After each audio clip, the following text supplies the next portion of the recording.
I'm very grateful to Kelsey for accepting this, because when she proposed doing a show about parenthood, first of all, I said, well, one of the biggest issues that parents face is that there are very few routes back into the art world if you take time out to raise a family.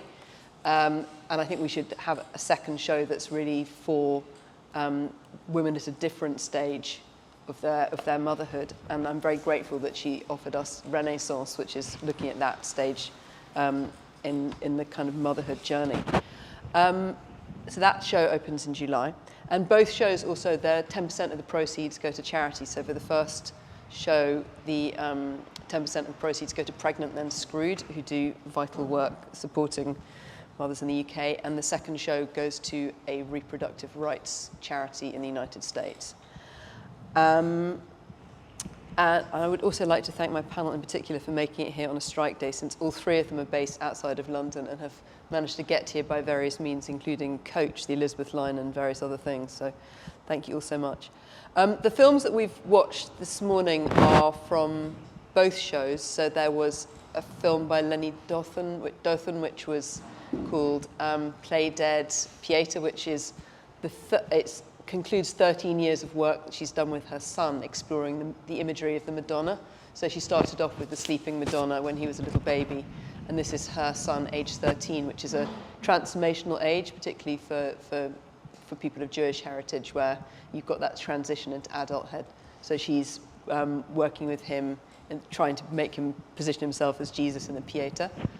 There were also two films by Elle Morgan, which were addressing her experience of IVF and talking about the status of the mother body in relation to the IVF industry, and also where that sits in relation to other life forms, which include frogs, nuns, horses. And we also saw a work by Elsa, which we're going to talk about presently. And there was a slideshow also by Annie Xiaoqing Wang, which was really asserting her identity as a mother artist, particularly within Taiwanese culture, where those two identities are not seen as being compatible particularly.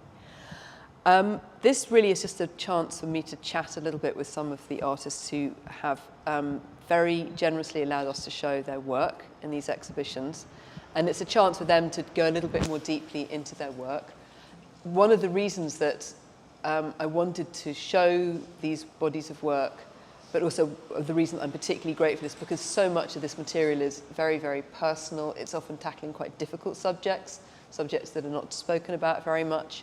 So I would like to say that this is also quite a kind of relaxed space if people need to move in and out of the space, or if you want to kind of have a bit of time to be quiet by yourself, or whatever. You know, there are going to be some quite strong subjects coming up. Just be as you need to be, do what you need to do. I'd like to start off by chatting with Sally about your work. Am I controlling the slideshows, by the way, or is... No, you're giving me a cues. look. I will be behind the pillar doing it. Oh, thanks, Kelsey. I'm giving you a look. Sally, we've got, this is the kind of a grid of the full body of work that we have up behind us. Can you tell us about this body of work and the context and what it is that we're seeing here? Yes, okay, so this work is about infertility. I produced it originally for an exhibition. It was an online exhibition because it was during 2020, and it was called You're Not Wonderful Just Because You're a Mother, which was a really interesting title. It was about maternal ambivalence. It was about difficult relationships with your own mother, and it was about kind of questioning the social and cultural conventions of natural motherhood, I guess. And it was kind of challenging that. And so I produced this work that was about infertility, which came from my own lived experience about infertility and my own journey into motherhood. So I have two children, two IVF children. And I guess the work itself is kind of about the silences and the invisibilities around infertility.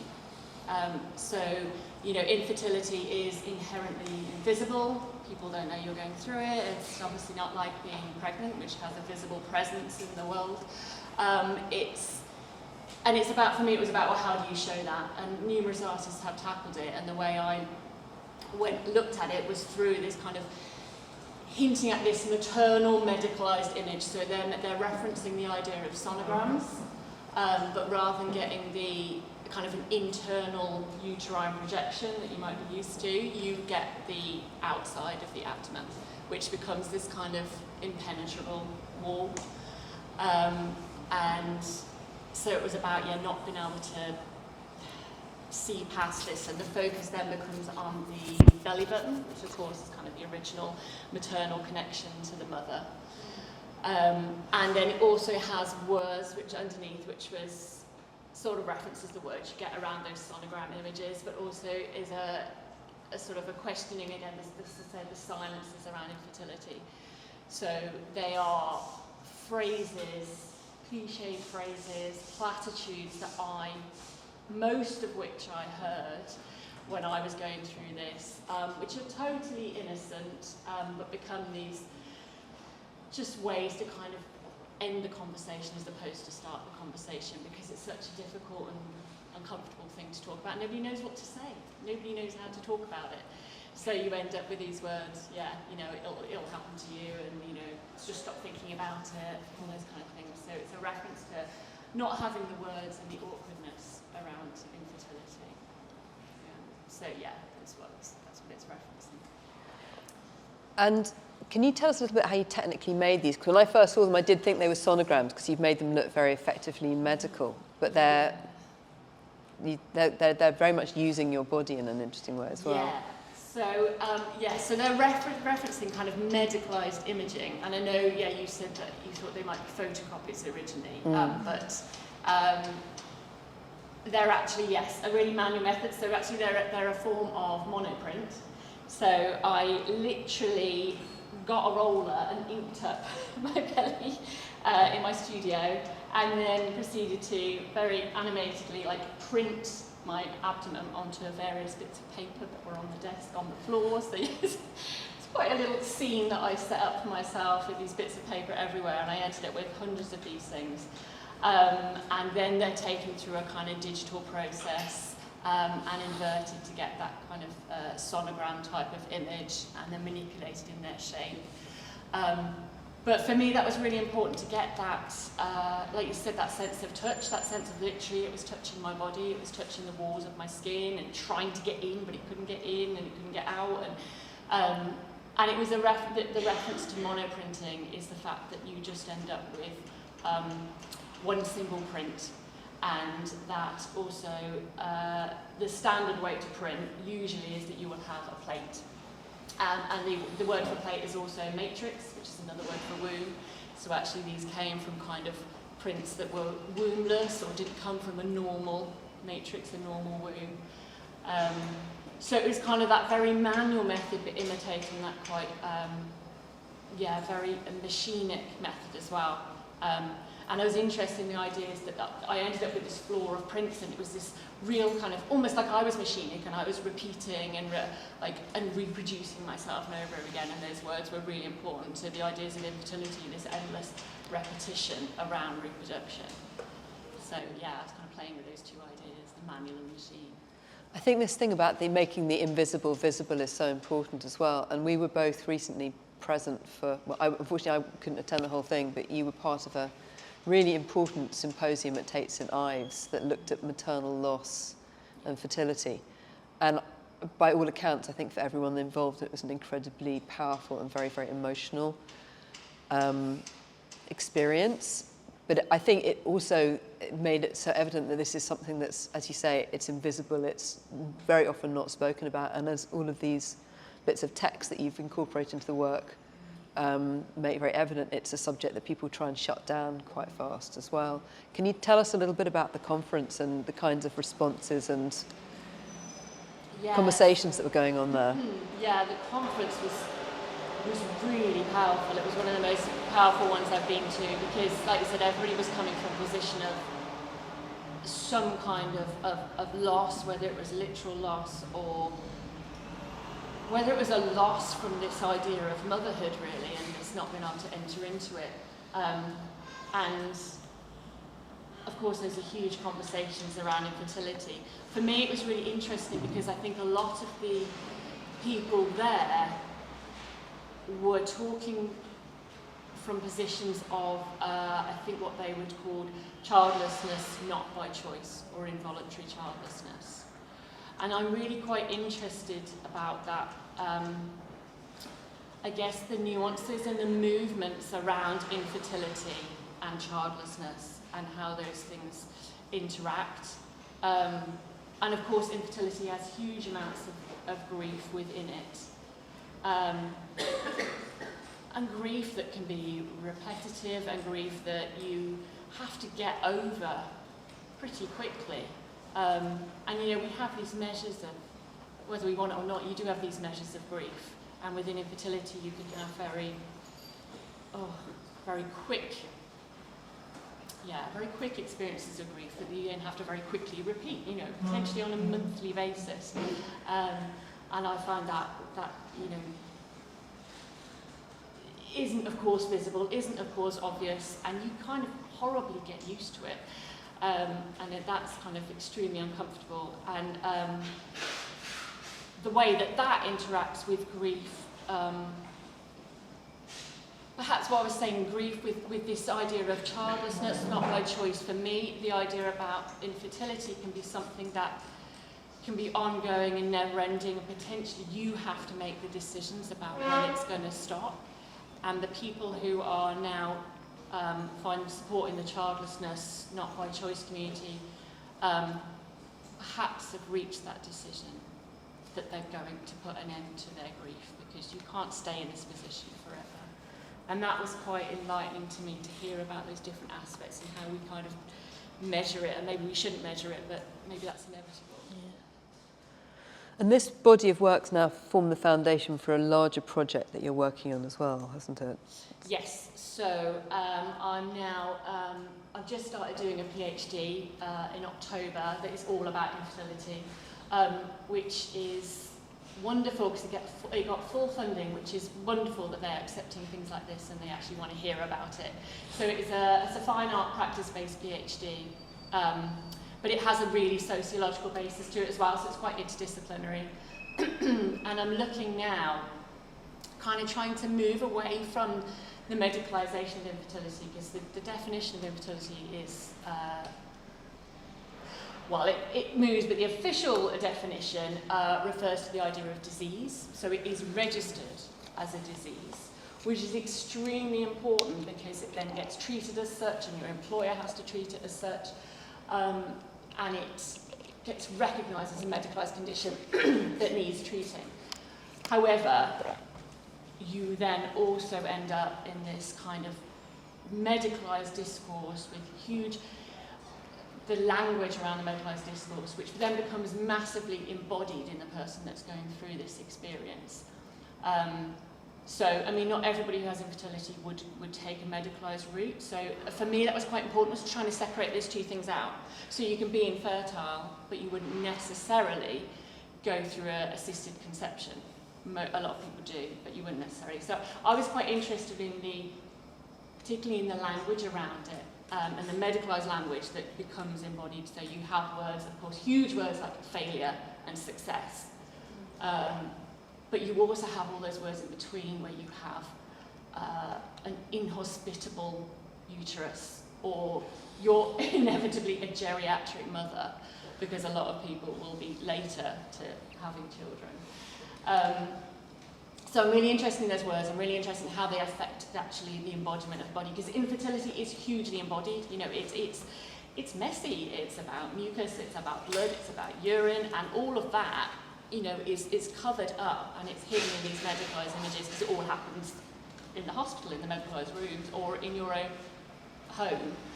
And so, yeah, so I'm particularly interested in language and the way that the language interacts with the body and the way the image interacts with text. And actually what I'm looking at now is infertility forums, because I'm really interested in the way that women are talking to each other about infertility outside of medical or maternal rhetoric or commercial rhetoric about infertility. So it's like, what are they saying? What's going on? There's actually other languages that they are creating within these spaces. And I'm quite interested in the way that they are talking about their bodies through a screen as well, and how that enters into a kind of virtual space, which is inherently invisible as well. So yeah. I'm really excited to find out what that all ends up being in a few years' time. Thank you so much for sharing so candidly with us, Sally. Asha, I'm giving Kelsey a meaningful look now. Asha, we're seeing two images here from a very substantial body of work, which we've been talking about, I guess, for 6 months or so now. And this is a body of work that's really likewise rooted in your particular biography. Would you be okay kind of telling us a bit about the context for this body of work? Yes, so this body of work I've been working on since 1997. When I had my first daughter, I was 24. I'd just finished my postgraduate at St Martin's and I got pregnant. And I started using a camera because it was the quickest, cleanest way of being creative whilst parenting a small child by myself. And then it's kind of been on-off, this work, until about 5 years ago when my daughter went off to university, aged 19, and came back home 3 months later, pregnant. And this body of work is all about watching patterns repeating. It's about, I know how quickly children grow up, so I'm holding on to the memories through this work, but I'm also more recently realised I'm navigating a lot of loss with my work because my daughter has grown up and she's becoming an adult, and yet I haven't had that time that most parents get where their children leave home and they come back as an adult. What I've had is my daughter left home, came back 3 months later, had multiplied, and I'm still navigating, trying to let go of my child and allowing her to become the mother and the adult, which has been really, really tricky because for the first 2 years she lived with me, and now she's got 2 small children, and I do a lot of the help with care as well. So the body of work is quite a big archive. It's tremendously intimate as well. So I mean, we've got photographs of your daughter in the shower, when she's lying on the bed, breastfeeding and scrolling through Instagram on her phone, and you know, you're very, very kind of up close with her as well. And was that partly possible because you've got this heritage of having photographed her from the start? She was just used to being there. I think she's always been used to having a camera in the room. There's always been a camera in the room. And she's also, when she went off to uni, she was going to study filmmaking, so she's very creative. She did an art foundation. She understands what art means to me. And I think I'm incredibly privileged and lucky that she is an artist herself, even though she's kind of had to take a bit of a break. As you do when you become a mother, it's very difficult to keep up with that creativity. You don't have the luxury of time or money to do so. So I'm incredibly lucky that I have got a very, very close relationship with my daughter, but also with that closeness, it can be quite tricky sometimes. But she lets me photograph her, you know, truthfully. And the photos aren't posed. I have a camera most of the time right next to me, so I'll whip it out and, you know. These 2 images actually are really particularly interesting ones to set on, because this on your left is your own mother, isn't it? I find it really interesting, your curation of these images, because I could see immediately why you chose them in the pairs that you did.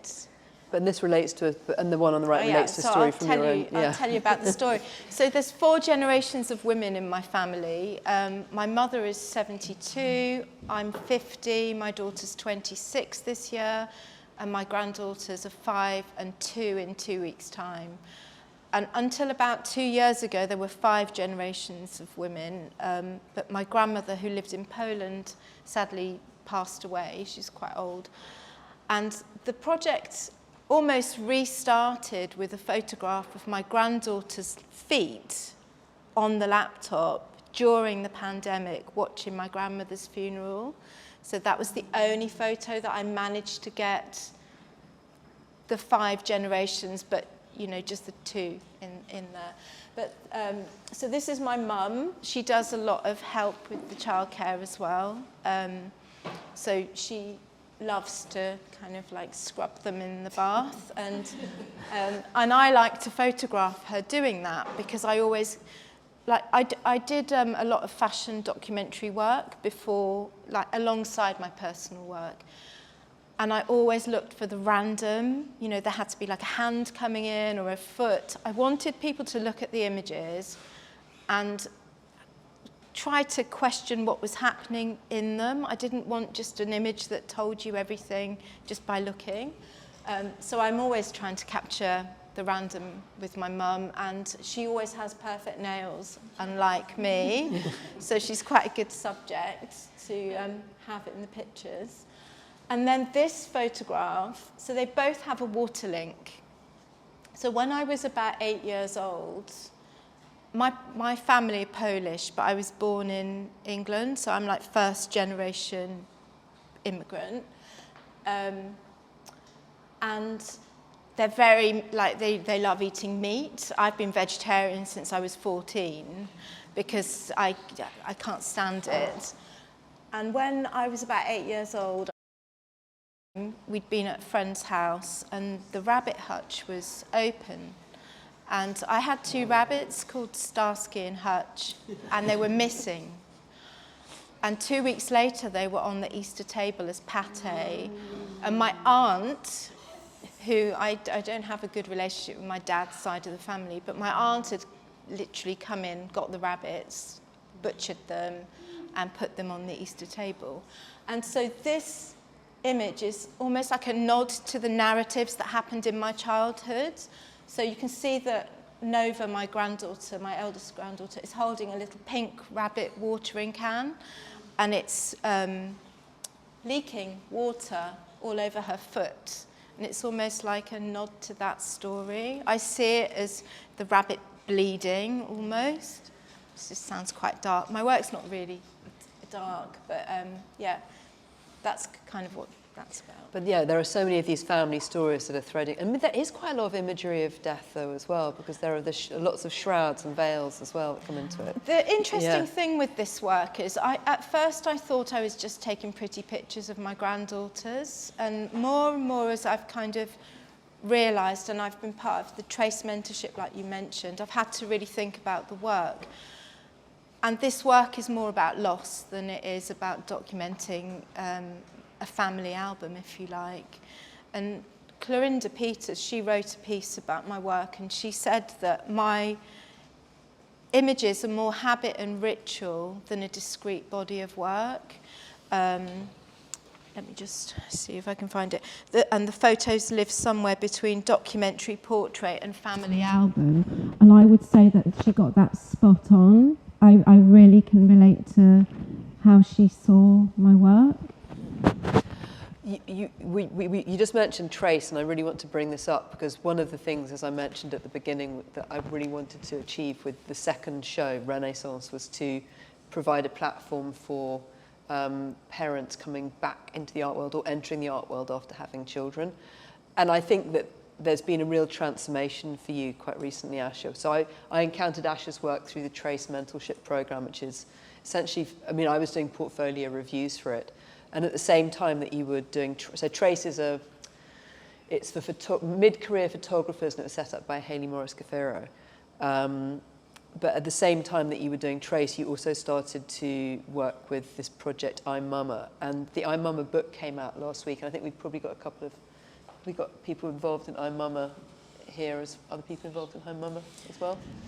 Can you tell us a bit about I'm Mama and what it was and why it was quite important for you? So firstly, before I say anything, so Jadwiga is one of the iMamas here as well. So if anybody has bought the book and wants us to sign it, we can do that today. So iMama, and it is for sale in the bookshop. So iMama is a platform that was started by Kani Ariely, who's a BAFTA award-winning filmmaker, and she noticed during lockdown that there were all of these mothers documenting their experiences in the home, being locked up with their children. And she had, for the iMama platform on Instagram, 50,000 submissions over the pandemic from 50 different countries. So it's a really substantial body of work that she's been shown. And it's incredible because the book, I'll show you quickly, it's amazing because all the images are so different. So that's my image of my daughter and my granddaughter in the shower. And then Jadwiga, you've got your picture here. We share a page. But actually, it's just so honest, this book. There's none of this glorifying motherhood and showing it as this perfect time. You know, there's darkness in here, there's happiness, and that is what motherhood is. At the end of the day, it's not all, oh, here's my lovely baby and I'm having a great time. It can be full of like sadness and depression and pain and anger and impatience. So it's an incredible project, and she had an open call for the book, and she had 4,000 submissions and 228 images were chosen. I was really fortunate that one of my images was included in this project. But you can find her on Instagram, and I think she's going to do another book, but I think not yet. It's fully self-funded. She's wanting a sponsor. She was going to do iPad. I think she was joking about iPad. But it's a brilliant book if you want to have a look through. I think they have a display copy. No, you can buy it. We can And you buy can it at the buy front. it as well. Yeah. And because it is fully self-funded, you know, it's a brilliant project to kind of help with. Yeah, but it seemed like it came at a very significant time for you. So because you were doing all of this backstage photography with kind of in Fashion Week, and I know you teach as well. But I feel like there was this transitional moment where you really chose to focus on your own artistic work. And to prioritise that a bit as well. I think I was really fortunate in the timing has to be right. You know, with any art project, you can want to get it out there, but there has to be space between starting the project and when it might be ready to be seen. And sometimes a project isn't finished, and you know it's not ready to be seen until it is finished. But I was fortunate in that my daughter got pregnant just before the pandemic. So she had Nova in 2018 in August, and then we started locking down in February 2019. Because I remember that because I was in Milan for Fashion Week on the weekend that they started shutting everything down. So I was lucky that I had her at home and we weren't allowed out. So, you know, really, what was I going to do apart from get my camera out and photograph her? So it was really fortunate timing for me. And funnily enough, I was saying this to Hettie, 10 years I worked on the Backstage Fashion Week project, and I've got a massive body of work, and that body of work hasn't been seen anywhere near as much as this body of work. And that's because I think the personal work is the work that gets seen, because it's the work that people can connect to more than, you know, the other stuff. Well, there's a further question I want to follow up with, but I'm going to talk to Elsa first, and I'm going to circle back round because it relates also quite interestingly to Sally and Elsa's body of work. So Elsa's video, 150 Lies, Myths and Truths, was playing earlier, and it will play again in a screening reel that will show after this talk. I think, is it the second work in the... third work in the reel.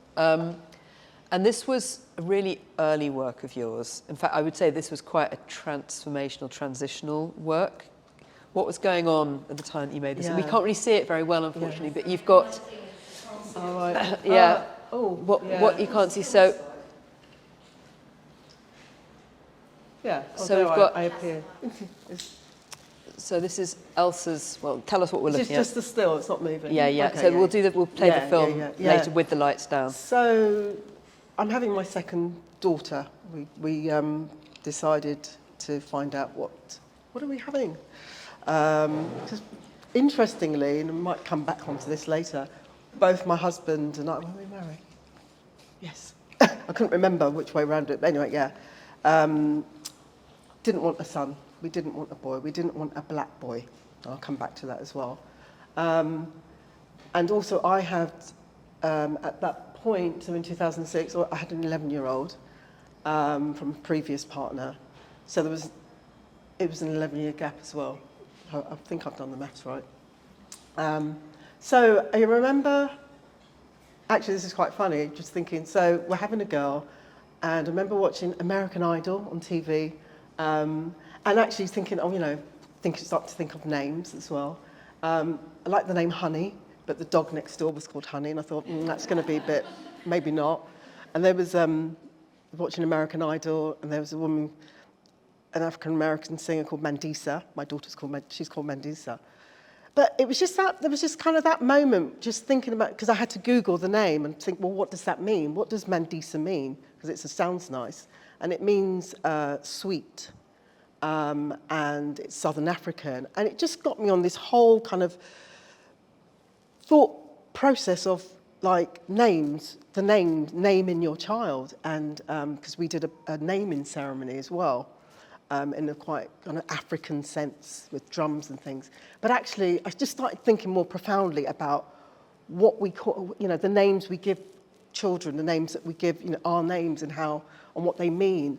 And then was thinking, well, actually, I'm bringing another black girl into this world, this racist world, because that's what, I just say that now.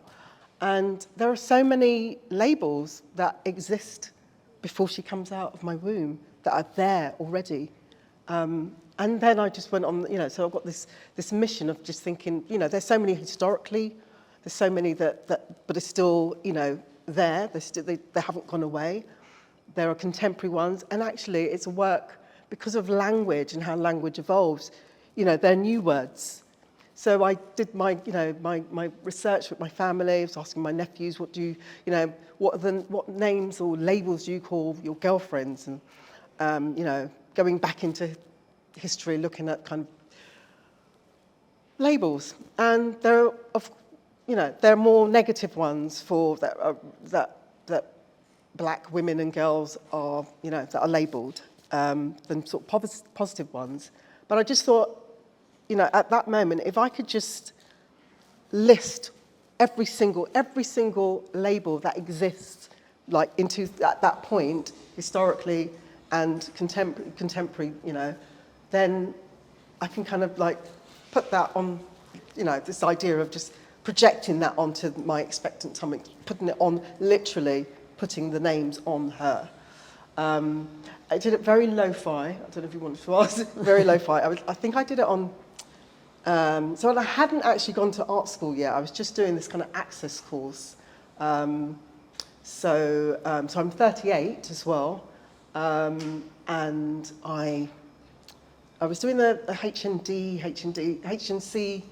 High National Diploma, just to get onto a degree course. I wanted to go to art school when I was 16 in 1984, but my mother thought that's not a proper job. So I was finally, I'm going to go to art school. And this was the piece of work that got me into Chelsea. This was the work that I presented. And it was very lo-fi. I think I did it on PowerPoint. And then I projected that in a dark studio space onto me and did 2 takes, because I think the cursor was on one of them. I was like, oh no, just do it again, stand there. And I'm just like, and that, I think, yeah, so she was born in July and I did that in March, yeah. So And I mean, we were talking about this earlier. So there's, I mean, you say 150 lies, myths, and truths, but there's, for me, a 151st myth that is also underlying this whole thing, which is it's the myth that Michelle Wallace described as the myth of Superwoman, which is this idea that you're meant to be the strong, capable, particularly as a black woman, that you're meant to be able to like do everything and fight these, stand up to all of these labels. And it felt to me that this work was also a space in which you were presenting a space in which you were being vulnerable in front of the camera, and also admitting of the fears and the doubts that, as a parent, as you say, bringing this young woman into the world that you're facing as well. Yeah. Yes. Sorry, that we were was talking a about joke. giving one-word answers. Yeah, no, exactly. There's a kind of a pressure to kind of, you know, because it's like things like, I put everything in, you know, the N words in there, all the horrible stuff, because it's still there, and you know, you have people trying to fight it, claim it back, but it's just that it's still there. They're still there, and it's about kind of claiming them, and in some ways, and resisting them at the same time, and acknowledging them, because they haven't gone away. But the fact that, you know, I remember showing this to someone. I did show it actually in 2019. It was just shown at First Sight. And somebody said, oh, I haven't seen that word for a long time. Oh, I haven't, you know. Oh, I remember that. And they were kind of laughing with it because it's ridiculous. You know, they're absolutely ridiculous. But yeah, just the other thing is that I went from A to Z, because like, how am I going to kind of archive these words? So it's literally A to Z. I don't know what else I could say right now. Well, I mean, we talked about how your daughter responded to it, because she saw it a few years ago, but she was just like teenagey about it. It's just like, yeah, okay. Oh yeah, I'm in that. It's like, and maybe, and she's 16, and she's, you know, maybe, even yesterday when I said, oh, I'm showing the work that you're in, you know, in my, she's just like, oh really? You know, and then she got back to, you know, so it doesn't mean anything to her, which is interesting. Maybe it might do at some point in her life, because she's, you know, she's there. She is in there, which is quite incredible, you know. I mean, one of the things I found with parenthood is that the things that you were really, really nervous about before the kids were born, and you were like, oh my God, can't let this happen, and then everything just throws you a curveball, and it's the stuff that you don't anticipate. So, I mean, it's funny looking back at this and your fears at that point before she was born. Yeah, and you know, and so in my work now, I'm still kind of, you know, I'm addressing these issues have always been a concern, these issues, in different ways, and through not always, through a feminist lens, I guess, through a feminist lens, through a lens, geographical lens, through Essex, the county of Essex. But just, yeah, I'm finding myself that, because, you know, this is the world that's occupying my world, that, you know, all of this, this, you know, it is predominantly, it's, because it is negative, and it is kind of, it's quite sad, actually, that we have to contend in a world that's dealing with so many issues. I did a live piece of work at Tate Modern and kind of looked at some of the things, you know, like hunger and water contamination and the climate crisis. There's so much that's just, that's not great, being a human being right now in the, you know, yeah, and it can be quite depressing.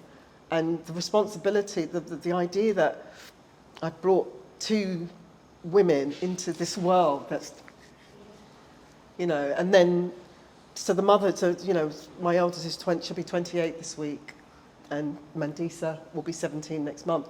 So they're young women, and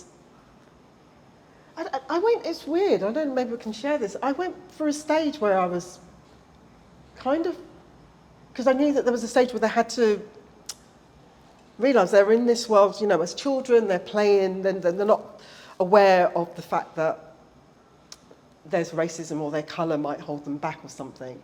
And we're quite open, like at dinner time, you know, the conversations we're having.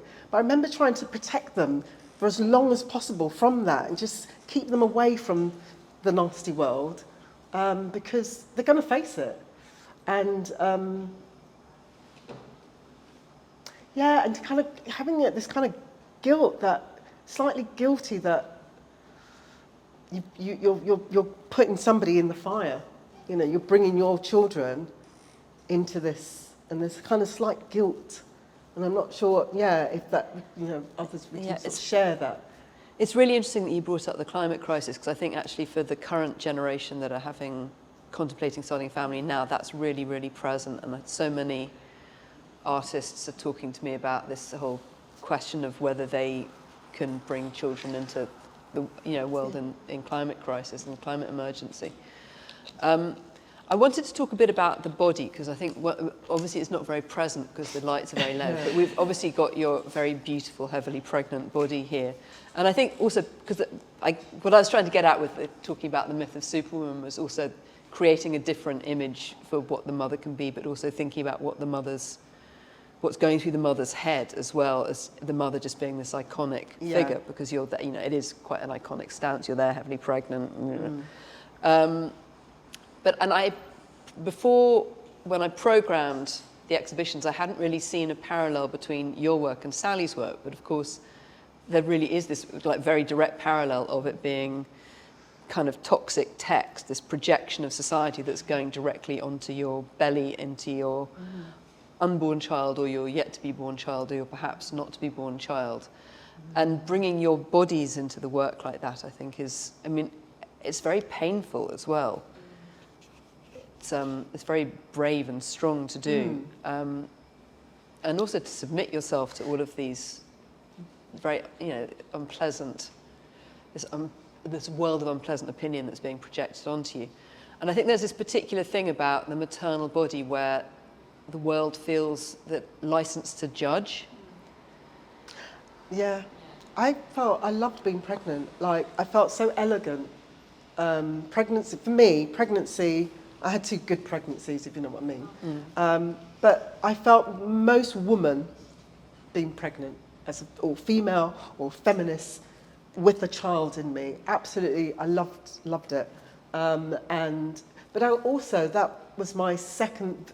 It was on a Sony camcorder. It's 2006, and it was the second piece of work that I'd made with this camcorder. Literally, just set the camera up on a tripod, and so. It was scary putting that out there, because I'd only made one piece of work before, and as I said, I hadn't even gone to art school yet. So I was it felt risky, and I remember.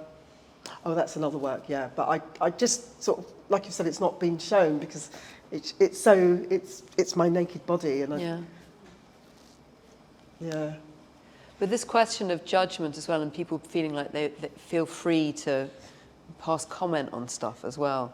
I think it's why it's very interesting you both brought text into the work as well. Yeah, I think when you've got the visible presence of the pregnant body, that somehow gives you even more license to say whatever you want to say. I think when you're going through infertility, those conversations happen in much more hushed tones and much more very close contact, and people are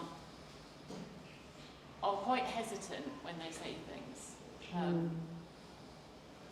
And that's why I think they'll also resort to cliches and things like that, because it's hidden and it's shrouded in these other things. So, but once you then get to this visible presence, people feel more free to say things which can be equally cliched and equally hurtful in places, definitely. I don't know how we get past that. We need to have more conversations, more words about ways to tackle it and what you could say that would be appropriate. Maybe asking how that person is rather than just projecting your own opinion. But it's then very interesting that Asha, in your work that's very documentary, very intimate, you're completely invisible as well. And I think it's just such a stark contrast where you two have very much used your bodies, and it's almost been a kind of performance to camera, or the whole printing that you're talking about sounds very performative as well. And your bodies have been absolutely central to these 2 series, to these 2 bodies of work, and they're documenting all of what's happening around you, and you're... You see, I feel very much part of the work because I'm making it. But when I had, in Trace, I had a couple of portfolio reviews with Fiona Rogers and Emma Bowkett from Financial Times. I think that's where she is now, isn't it? And both of them were saying, well, you need to be in the photos. You need to give the camera to, you know, your daughter or your granddaughter and get yourself in the picture. But I don't feel that I need to be in that picture, because I feel that that picture has me in it already. You know, everything in that picture I've put there, or I've caught it there. So if I gave you the camera and said photograph my daughter and my granddaughter, it would be from your lens. So I feel that we always make art from ourselves anyway, regardless what the medium is. But going back to the judgment thing that you were talking about, I think women get judged for everything.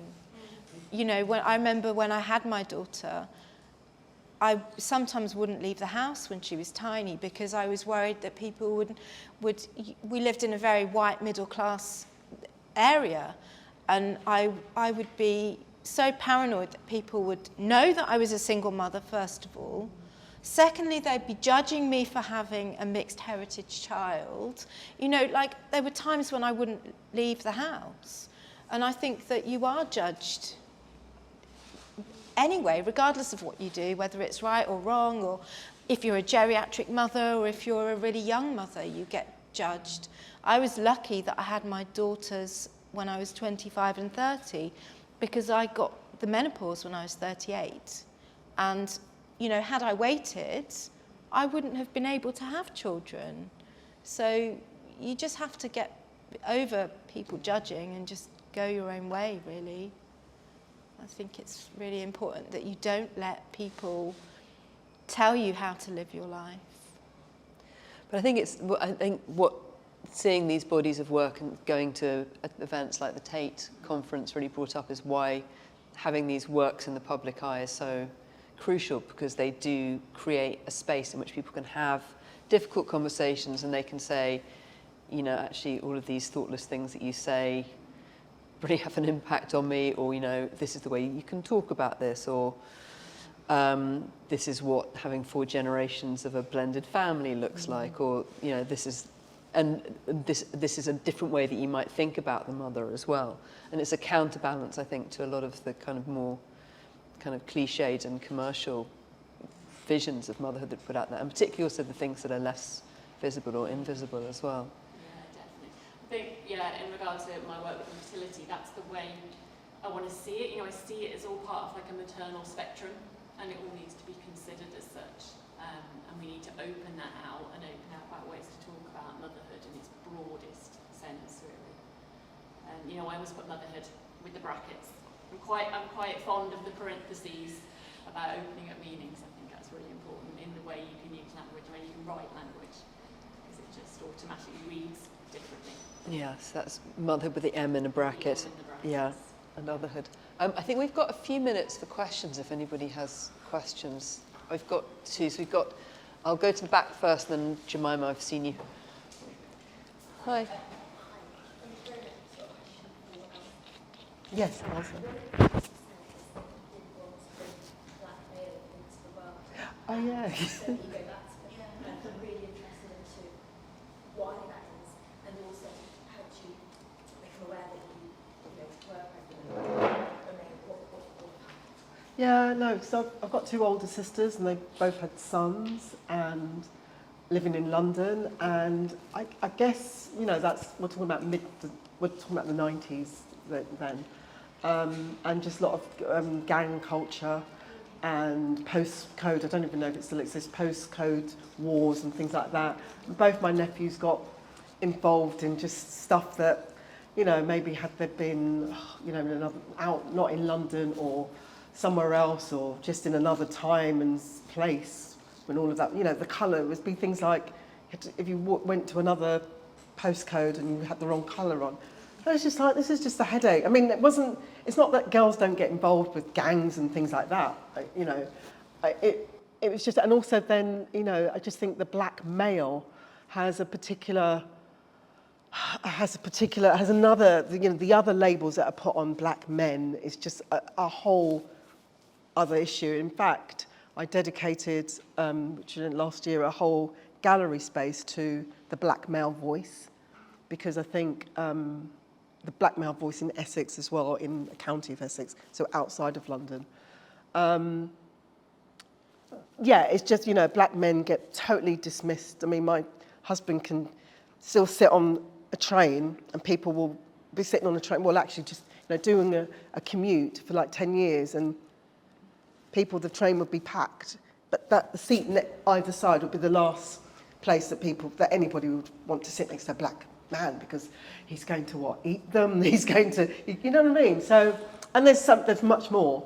So we were just very much like, well, you know, we had Storm as my first daughter, and all my nieces were lovely, and it sounds quite simplistic, but it's just that we just thought girls having a daughter in the 90s would just be less headache, and I wouldn't have to go through what, you know, both my two sisters are going through, and they're still going through, actually, you know.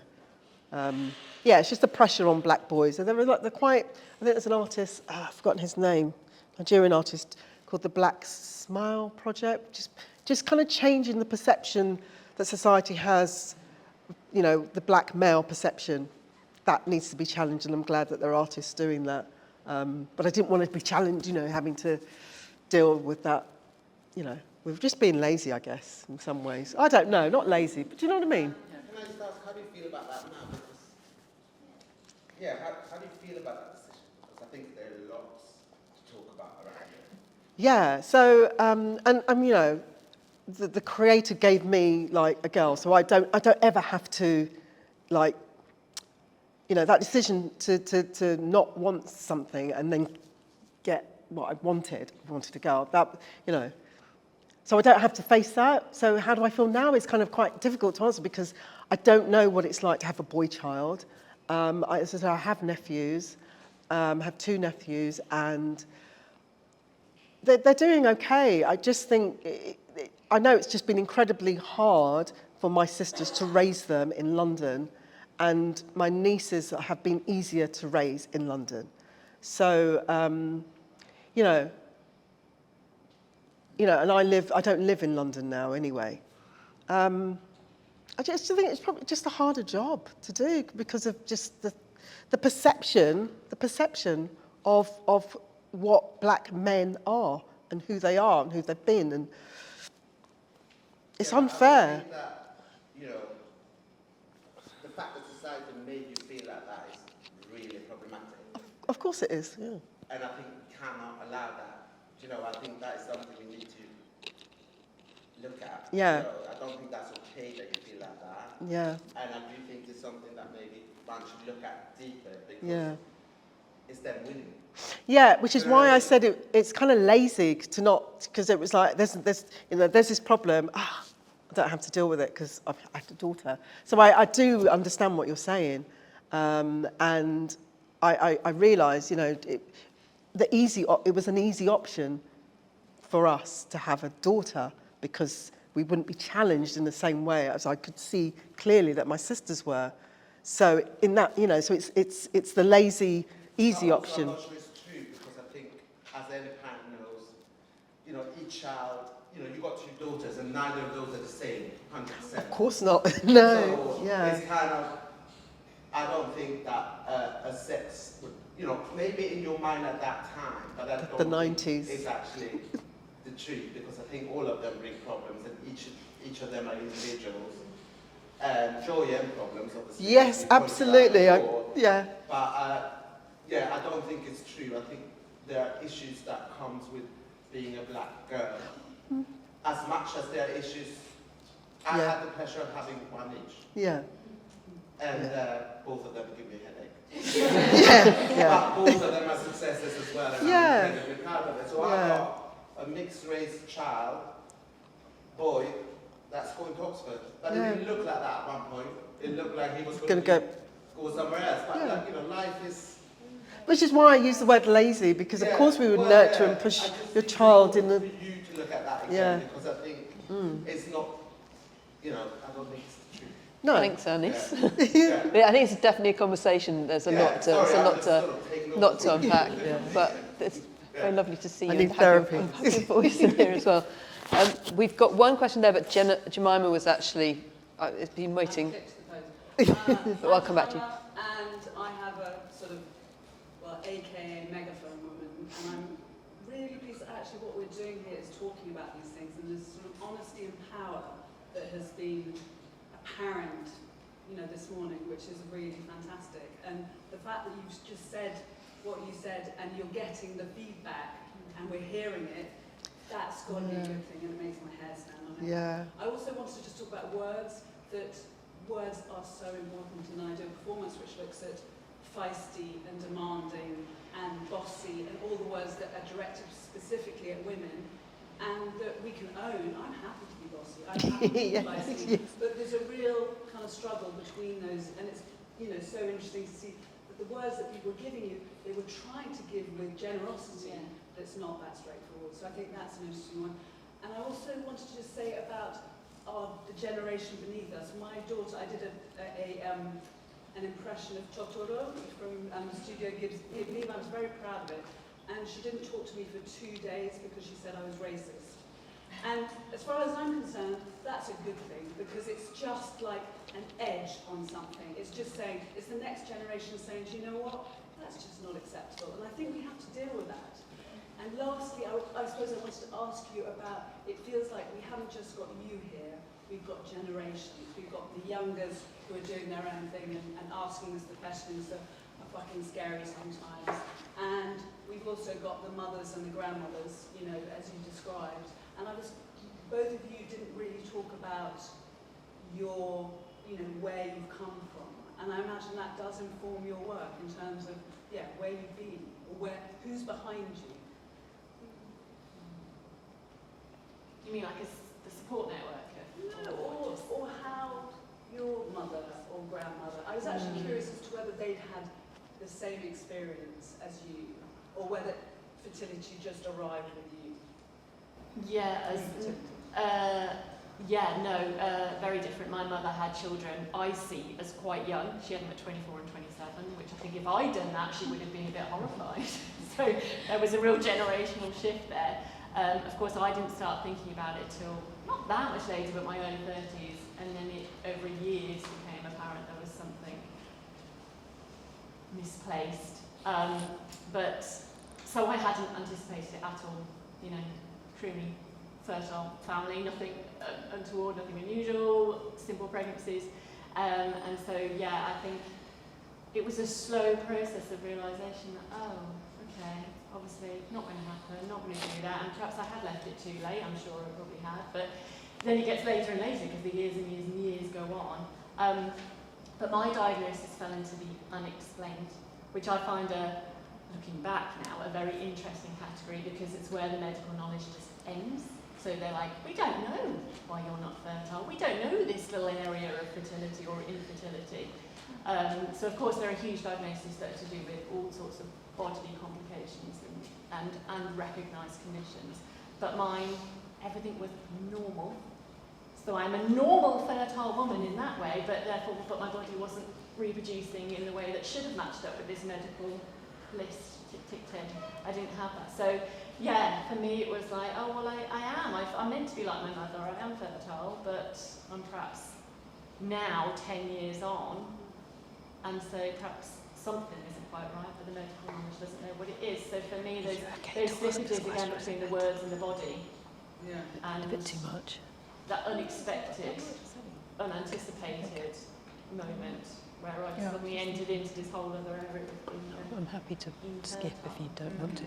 Would you prefer to skip? And what that means, but also the fact that you can be infertile and have children by medicalised means. Yeah. And therefore, are you still infertile or are you not fertile? You know, what are you then? Yeah. I find really interesting. But yeah. Do you want me to say? Yeah. I'm sorry. I'm just going to. Elsa just lost her mother last weekend, so she was. It's a big question. So I think we're going to skip to the back row. I'm sort of interested in what you've both covered. Obviously, all of you is sort of, especially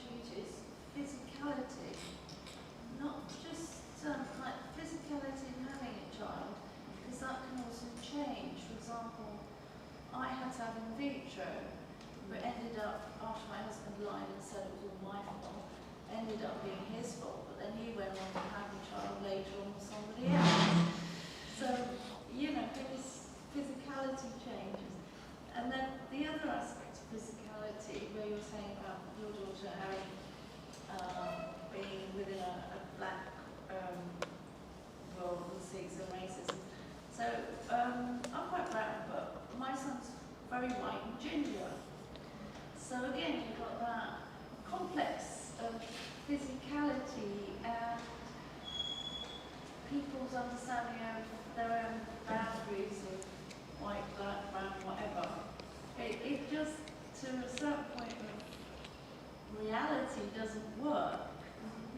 Because then he said, he's 23 now, and his girlfriend's gone, and he said something odd the other, which I haven't taken in a bad way, but I've not forgotten. And he said to me, oh, because he's very pale and he's ginger. And he said, oh, if I have a baby, it might be brown like you. And so it's all about physicality rather than the global thing of it, I think, is physicality that we all need to address, that we're human in our bodies and our understanding. Well, that human, I think, the fact that, yes, we're all human, I always think, you know, if aliens were to just suddenly land, you know, on the planet, on the earth, and say, what's going on? Why are you fighting? Why? But, oh, a different texture hair or different colours, you're all human beings. What's the issue? Oh, you like to eat this food, you don't. It's so pathetic that we as human beings are fighting because of our indifferences, or because of who we like to pray to, or who we like to sleep with, or what colour our skin is. Or, do you know what I mean? I just think they would just say, just like, you don't deserve any, you know what I mean? As humans, it's terrible. Look what you're doing to the planet as well, the climate. Look how you're treating, look how some children are, look at some people who have so much and some who have very, not enough. It's embarrassing to be a human. Any colour, any religion, any sexuality, it's embarrassing. We're an embarrassment. Uta, I think it's going to be our final question. So. I'm curious, when you're working with photography/lens-based media, and so I'm curious how being a mother has changed your perception of time in relationship to the medium, but also in relationship to some of the things we've been touching on with climate change and so forth.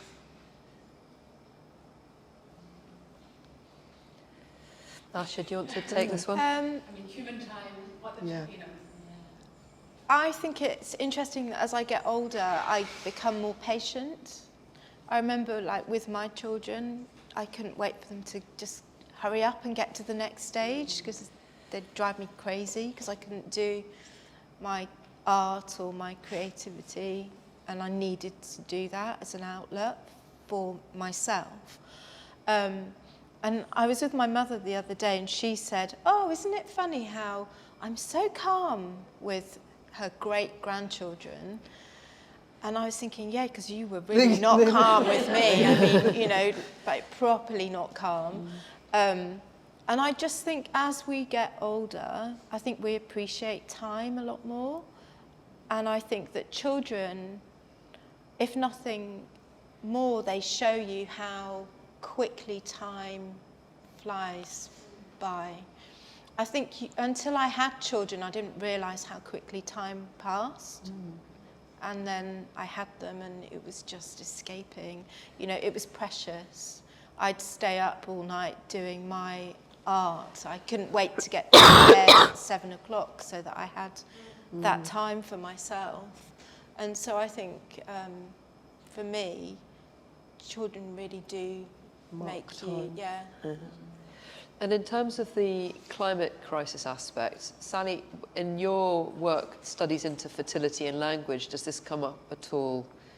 I think Sophie Wallace was maybe talking about this a bit in St Ives as well. Yeah, it hasn't so far, but it did for me when I was going through trying to become pregnant.